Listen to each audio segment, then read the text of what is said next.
Terima kasih Anda masih bersama kami di Berita Banten, dan bagi Anda yang baru saja bergabung, kami hadirkan kembali 3 berita utama pagi hari ini. Gunakan bambu, emak-emak bubarkan tawuran pelajar.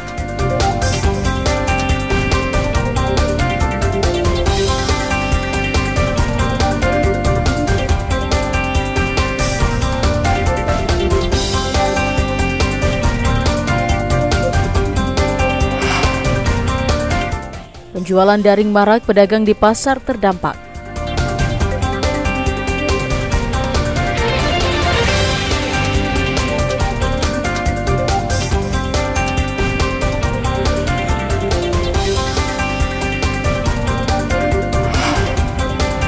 Diduga cekcok mulut dengan istri, suami meloncat ke sungai.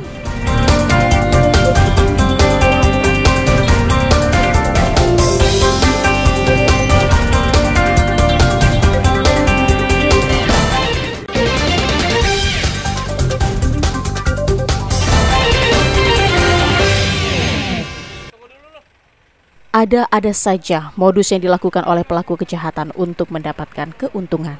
Seperti yang terjadi di Jalan Ciater Raya, Kelurahan Rawa Mekarjaya, Kecamatan Serpong, Tangerang Selatan. Pelaku memeras dengan modus membersihkan saluran air atau got. Terbongkarnya komplotan ini berawal dari kecurigaan warga yang melihat para pelaku berkeliaran di lingkungan sambil membawa alat.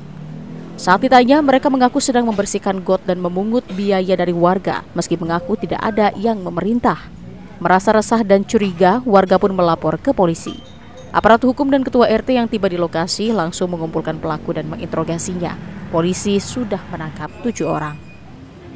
Indikasi adanya sekelompok orang, sekitar 7 orang, dengan modus pembersihan selokan atau saluran air yang tanpa seizin lingkungan atau tokoh masyarakat di situ melakukan kegiatan tersebut, dan ujung-ujungnya meminta jasa kepada setiap warga yang dilakukannya bersih-bersih di selokan tersebut. Dari tangan pelaku, polisi menyita 1 alat garukan sampah yang dipakai kawanan ini dalam menjalankan aksinya. Pelaku akan dijerat dengan pasal tentang pemerasan dengan ancaman hukuman 9 tahun penjara. Ariel Maranus dan Syabudin Atar melaporkan dari Tangerang Selatan. Pasangan suami istri di Kecamatan Jawilan terlibat adu mulut. Usai ribut, sang suami pergi meninggalkan istrinya di rumah. Namun sepeda motor suaminya ditemukan di jembatan Sungai Ciujung, diduga suami meloncat ke sungai. Mendapatkan laporan itu, tim SAR gabungan sejak Rabu malam hingga Kamis siang mencari korban menggunakan perahu karet. Tim akhirnya menemukan korban yang melompat sudah tidak bernyawa. Korban ditemukan mengapung 1 km dari jembatan tempatnya melompat. Korban dievakuasi ke darat.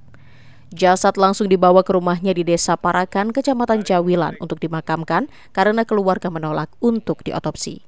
Telah mengevakuasi 1 jenazah, umurnya sekitar 29 tahun,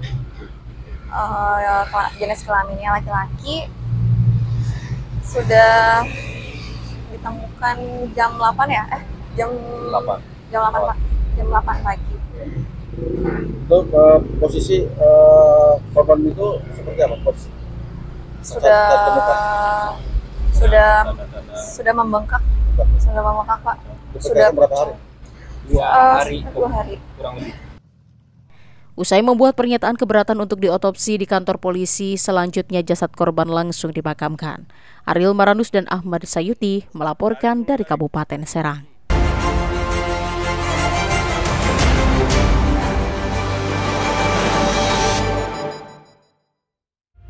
Mobil sedan yang sedang melaju di Jalan Raya Cirwas Pontang terbakar di Desa Sukanegara, Kecamatan Pontang, Kabupaten Serang. Warga dan pengguna jalan menepikan kendaraan karena takut terjadi ledakan. Sejumlah warga memadamkan dengan menggunakan alat seadanya, namun api yang cepat membesar membuatnya sia-sia. Api baru bisa dipadamkan setelah 1 unit mobil damkar dari Kabupaten Serang diterjunkan.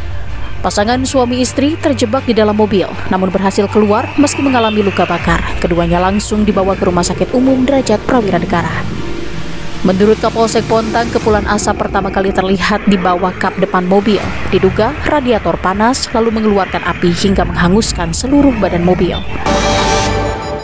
Seperti inilah danau yang berada di Desa Masingkit, Kecamatan Carenang, Kabupaten Serang. Sejak 3 bulan terakhir, debit airnya terus menurun, bahkan saat ini kondisi air sudah kering.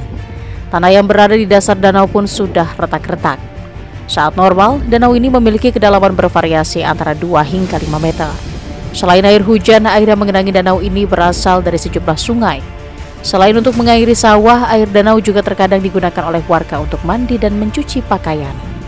Perahu yang biasa dimanfaatkan warga untuk berwisata saat ini juga dibiarkan. Dasar danau hanya ditumbuhi rumput dan tanaman liar lainnya yang dimanfaatkan warga untuk pakan ternak. Sejumlah warga yang memiliki sawah saat ini tidak bisa berbuat banyak. Mereka sudah sekitar 2 bulan tidak bisa mengolah lahannya karena tidak ada sumber air yang bisa dimanfaatkan.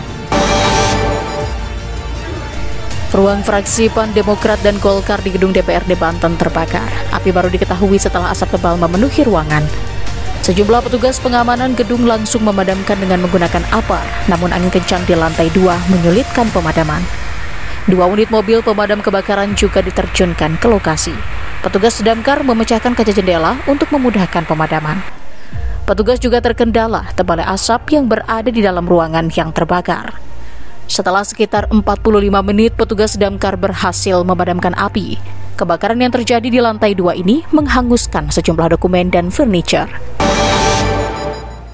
Anggota Direktorat Kriminal Khusus Polda Banten menggerebek tempat pengoplosan atau penyuntikan gas LPG subsidi ukuran 3 kg yang dipindahkan ke tabung non-subsidi ukuran 12 kg di Kabupaten Lebak.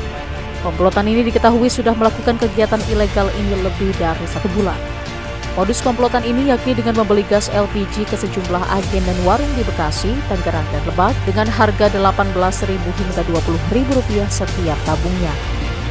Gas dari tabung ukuran 3 kg kemudian dipindahkan ke tabung ukuran 12 kg.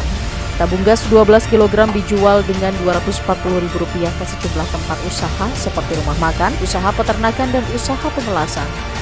Untuk 1 tabung 12 kg yang dijual, komplotan ini bisa mendapatkan keuntungan hingga Rp160.000. Dalam 1 hari mereka bisa mendapatkan keuntungan antara 20 hingga 30 juta rupiah. Polisi menyita ratusan tabung gas ukuran 3 dan 12 kg dan sejumlah peralatan yang digunakan oleh pelaku untuk melakukan penyuntikan. Ya, informasi tadi mengakhiri berita Banten pagi hari ini. Saya Rusdi Maulana mewakili kerabat kerja yang bertugas mengucapkan terima kasih. Selamat pagi dan sampai jumpa.